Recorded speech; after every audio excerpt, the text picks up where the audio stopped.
Don in London, hello. November 15th, 2009. My video is all about recovery from addiction to either substance or behaviour. My substance, alcohol, my behaviour. Complementary to my addiction, which was workaholic, relationshipaholic, anyolic, any sort of infatuation with material, people, places and things. I guess trying to fill a gap inside, which I wasn't quite sure about, and quite fearful, putting on a brave face, probably utilising ego and old behaviour learned from people around me, and the culture which I came from, family, and generally in the early days when I started drinking, was about drink till you drop, or drink like a man. And then everybody started drinking like we all thought men ought to drink. But I don't know these days. I don't know what the answer is. All I know is an answer for me. And having gone through convivial drinking and joy and happiness to sadness, and then dependency drinking, and then addictive drinking, and then becoming an addict, alcoholic, either to substance or behaviour, then I found a way out, and I needed help. Family, friends, community, professionals, to keep me alive long enough to get some clarity about what I could do. And it stopped being I can do. It started being how can I be with others who know what's wrong with me and make life work again. So I will be forever grateful for everybody who helped me along the way to get that moment of clarity. I cannot do this on my own. That was the simple answer. And then a few bumps along the way and more rock bottoms, and I finally got to the fellowship of AA, that's Alcoholics Anonymous, and stopped arguing with it, or the fellowship, because I realised it was full of unique, authentic people who speak for themselves, and there is no line to toe in the fellowship. It has 12 steps to keep us sober and 12 traditions to hold us together in a loose, tight way. So 12 steps of action to change my attitude and behaviour, to be open and honest and willing to live life without a drink inside me, and find the truth of now. And the traditions, unity, service and recovery, 12 of them, all about that, to help us keep fellowship safe for others. So anonymity for me is of prime importance. It's the place where we find sanctuary to find our truth. And once we've found our truth, then it is up to us what we do with it. So I'm an absolute fan of the fellowship, and I share much of what the literature tells me and shows me, and I share a little bit about how experience, strength and hope helps my life work. And I also share the AA preamble or statement of intent, because it slows me into the moment of now. And it goes like this. This is what Alcoholics Anonymous is really about. Alcoholics Anonymous is a fellowship of men and women who share their experience, strength and hope with each other, that they may solve their common problem and help others to recover from alcoholism. The only requirement for membership is the desire to stop drinking. There are no dues or fees for AA membership. We are self-supporting through our own contributions. AA is not allied with any sect, denomination, politics, organisation or institution. Does not wish to engage in any controversy, neither endorses nor opposes any causes.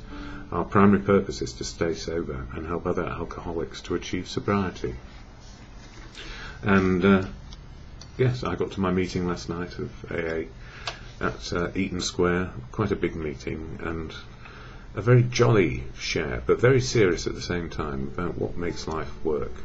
And this person with over 3 decades of experiencing life sober, a day at a time. And as they emphasised, sometimes we need to share how long we've been sober, and I'm nowhere near that. I'm only 5 years and some weeks or months. But the gift is, whether you're 1 day sober or thinking about it, we're all in the same place, this one day where we can make the difference. And that's what the fellowship helps us understand, that from the first moment you go into a room of AA, that is, you can say, I am an alcoholic, admit it, accept it, which takes a while. For me it took years, decades, and then start to be a part of something, to be included again, rather than isolated and excluded. And when I can't get to meetings where I hear experience, strength and hope, I utilise the literature, especially this one, Daily Reflections, which talks about the 12 steps of action to change my attitude and behaviour. So 12 steps, 12 months, one step a month in this book. And we're on step 11 being in November, which is all about prayer and meditation.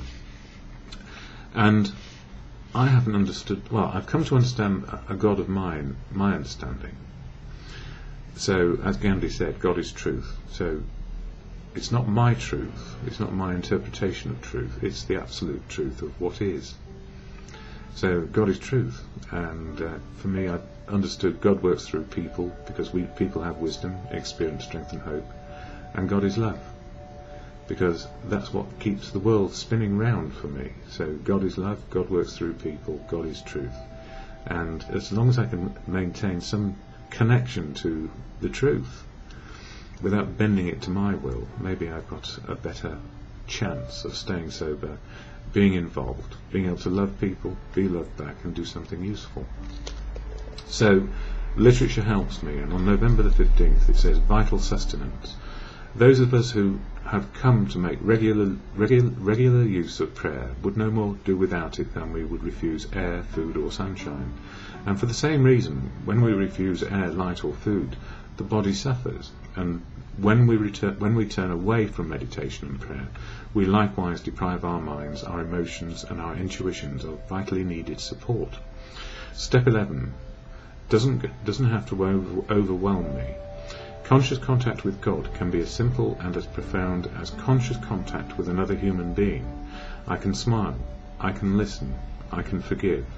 Every encounter with another is an opportunity for prayer, for acknowledging God's presence within me. Today, I can bring myself a little closer to my higher power. The more I choose to seek the beauty of God's work in other people, the more certain of His presence I will become. And, that's not trying to indoctrinate anybody to anything, because life experience will tell us or make us either agnostic, atheist or believers in something bigger than ourselves. And the truth is always bigger than me. I'm capable of bending it. I do get wisdom from other people, and I do believe that the most important emotion that we have is love, because everything falls out of that, from hate to every emotion. So that with those higher order powers in my life and aspiring to work to good conscience or live to good conscience, I have a chance.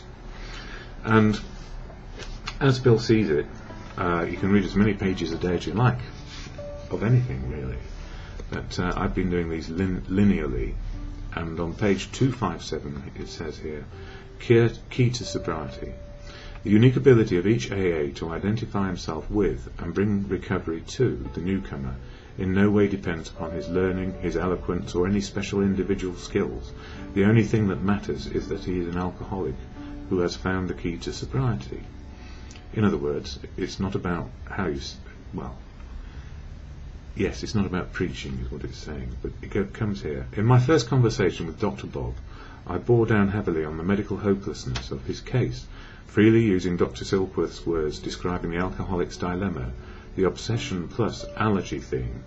Though Bob was a doctor, this was news to him, bad news. And the fact that I was an alcoholic and knew what I was talking about from personal experience made the blow a shattering one. You see, our talk was a completely mutual thing. I had to quit preaching. I knew that I needed this alcoholic as much as he needed me. And it is mutuality. We share experience, strength and hope. No one's bigger, no one's smaller. No one can preach to us, and we can't preach to them. So the prayer which is always in my mind when either things are going right or wrong is the serenity prayer to acceptance, and to the God of your understanding, or good conscience. And it goes like this: God, grant me the serenity to accept the things I cannot change, courage to change the things I can, and the wisdom to know the difference is, for me, always just for today.